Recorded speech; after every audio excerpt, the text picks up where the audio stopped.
Live with your head in the lion's mouth. I want you to overcome 'em with yeses, undermine 'em with grins, agree 'em to death and destruction.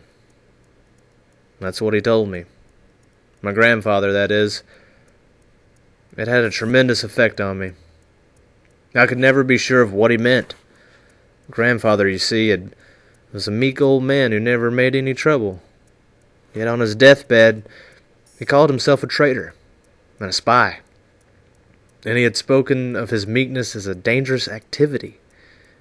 It became a constant puzzle, which lay unanswered in the back of my mind, and whenever things went well for me, I remembered my grandfather, and felt guilty and uncomfortable.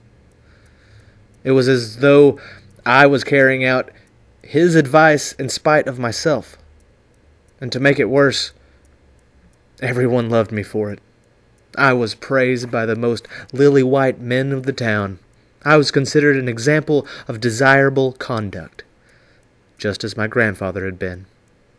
And what puzzled me was that the old man had defined it as treachery. When I was praised for my conduct, I felt a guilt that in some way I was doing something that was really against the wishes of the white folks.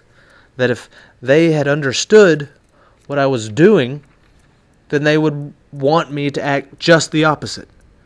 That I should have been sulky and bad, and that really would have been what they wanted, even though they were fooled. Because, you see, that's the shape they carved for me. What was inside the shape, it didn't matter. They saw what they wanted to see. When you look at me, what do you see? A shape? A color? Or do you see a man?